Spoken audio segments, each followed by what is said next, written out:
There are two truths that we know in our politics recently. The first is that Donald Trump will always be siding with his buddy Vladimir Putin, and Jasmine Crockett will always be calling out Donald Trump in the perfect way.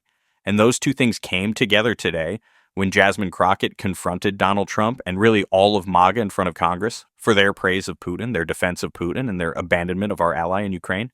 Jasmine Crockett has been on a tear recently, and this might be the best example yet. We are going to get into it all and how much it enraged Donald Trump. But before we do, if I could quickly ask you to leave a like on this video, and if you haven't already and you enjoy our channel, to hit that subscribe button. It goes a long way, and it really does mean a lot to me. And before we get into that call out from Jasmine Crockett, she started it off by talking about the Republican attacks on USAID, and so I think we got to take a look at that right here.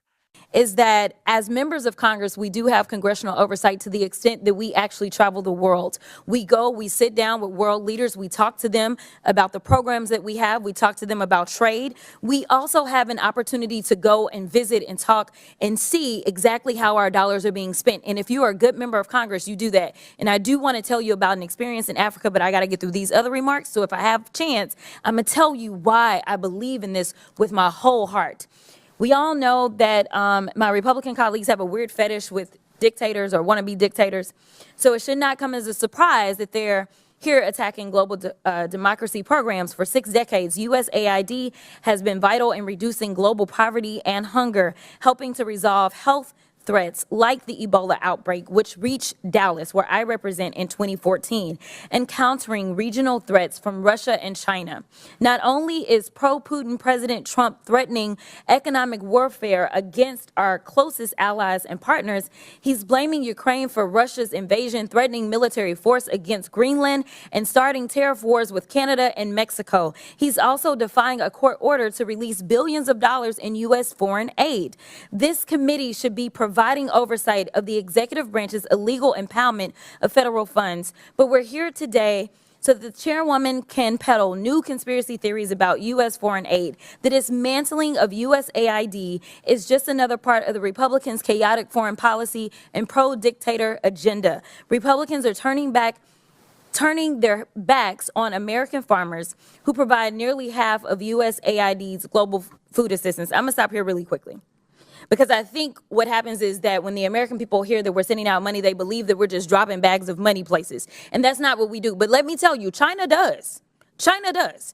Because I've sat down and I've talked to people, and one of the reasons that we are behind China is because they have argued that there is no red tape. And China is like gangsters. Like, think about the biggest, baddest guy offering you money when you want it, like a loan shark, right? And then when they come back to get their money, they want your firstborn, your secondborn, and everybody else. That is who China is. But a lot of people that are desperate for money, they go for that, because in America, we're going to say, no, no, no. We're going to take care of our farmers. We're going to make sure that our farmers are the ones that are giving you the food. We're going to make sure that if you want arms, those arms are going to come from us. So I want people to understand, we don't just go with black bags and drop off bags of money like that. It's not that simple.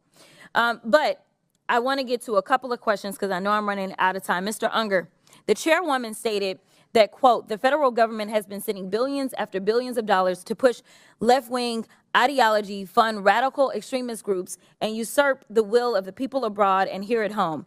Is saving 20 million lives through the president's emergency plan for AIDS relief, or PEPFAR, part of some left-wing ideology?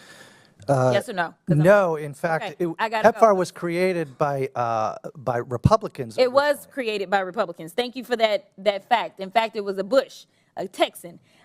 What about eradicating polio in nearly every country and cutting malaria deaths in half? No. Okay. So here's the other thing, and I don't know if anybody knows the answer to this question.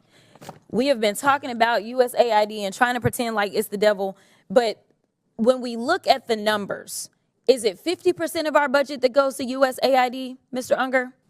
Yes or no? The money that goes to AID is less than 1 cent if all of the federal budget is $1. Thank you. It is less than 1% of our budget. So we are focusing on less than 1% instead of the other 99%. I need the American people to wake up and recognize and start asking questions about these other areas. Jasmine Crockett is really just an unstoppable force out there. She is always willing to be unapologetic in her call out to WAGA. She is delivering the perfect message. And like I said, she did it again with this perfect call out in front of Congress that we got to take a look at right here. It is time for us to say, Mr. President, guess what? Russia invaded Ukraine. Can we at least agree on that one? Facts matter. Y'all, this is literally potentially putting us into an international crisis. We may be heading towards the next world war because we have a president that wants to pal around with Putin and wants to do everything to make him feel good, including lying about who invaded who. Mr. Chair, I got a minute left, but I really want to yield to any of my colleagues and ask them if they will say today, very basically, that when it came down to the war in Ukraine, that it was not Ukraine that invaded Russia, it was the other way around. Is there anybody in here that has enough courage to say that Russia invaded Ukraine? You can have my time. And this is yet the problem. They are cowards, and I hate to continue to return to this point, but I feel it necessary to say so. We do not continue to make these mistakes in the future. But it was wrong of all of the Democratic senators who voted to confirm Marco Rubio as Secretary of State, who has now fallen in line with Donald Trump's abandon of President Zelensky, his abandonment of Ukraine, and his complete capitulation to Putin's wants and needs. His bending the knee, his kissing the ring, the love that he is constantly heaping on him. It does not matter who is going to be Secretary of State if it was a Republican willing to join Donald Trump's administration. It was a person who would be bending the knee. It was wrong for Democrats to have given any legitimacy whatsoever to Marco Rubio because he is now using it and abusing it to turn on our ally and support one of our greatest adversaries. I have to keep coming back to that. We're going to talk about Jasmine Crockett. We're going to talk about that great takedown. And there's another great call out from Representative Robert Garcia, who's become a big figure on this show, someone we like a lot. But I just have to say that we cannot continue to allow any legitimacy to be given to anything the Trump administration does. And it starts with votes like that. Now back to Jasmine Crockett. We're clapping it up. We are clapping it up all the time for her. She does not care. She does not care about if MAGA's feelings gets hurt. She doesn't care about. She is just going to say the truth all the time. I love that call out, and I love the silence. You could hear that silence. That silence was loud. Republicans who are on the record just a couple years ago saying the truth about the violent dictator that Vladimir Putin is, the disgusting invasion of Ukraine that he launched now, where are they? Quite afraid of Donald Trump, completely spineless, and pushing his lies and pushing Putin's lies every single day. That's what we see out of this Republican Congress. It's sad. These are people who are supposed to serve. Of course they don't. Of course they don't. If they actually cared, they would be doing the opposite of everything that's happening right now. And a perfect example of that comes in the promise that I made of Robert Garcia's call out of Elon Musk Ando's chart. Now, the Department of Defense is the only agency to never pass an audit. USAID actually passes audits all the time. And yet we're attacking the one agency that actually is able to pass an audit while we leave untouched the agency, of course, that can't even pass an audit. Last year, the Department of Defense failed to account for 63% of its assets.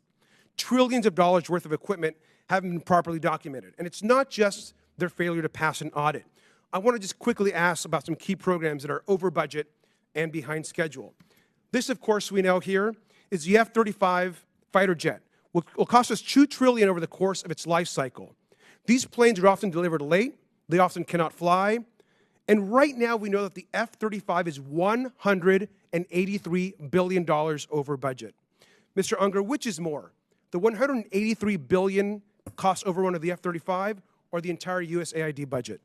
The former that you mentioned, sir. And this is the literal combat ship. The Navy, by the way, thinks this is basically useless in actual combat. Could have a lifetime cost of over $100 billion, according to ProPublica. Mr. Unger, that's also way more than the entire USAID budget. Is that right? Yes, way more. Thank you. And I also want to just ask you about the Central Intercontinental Ballistic Missile Program, which has seen its costs soar over 81% during its program cycle. It costs $141 billion with cost overruns and soaring program cost. Mr. Unger, you know what I'm going to ask you, but is $141 billion more than the entire USAID budget? Absolutely. Mr. Unger, Elon Musk and his companies have received about almost $40 billion in government contracts, loans, subsidies, and tax credits. That amount, that roughly $40 billion, is basically enough to run USAID for an entire year. Is that correct, Mr. Unger? That is correct for USAID's budget and the programs that it manages. The majority isn't talking about Elon Musk programs or asking them here to testify.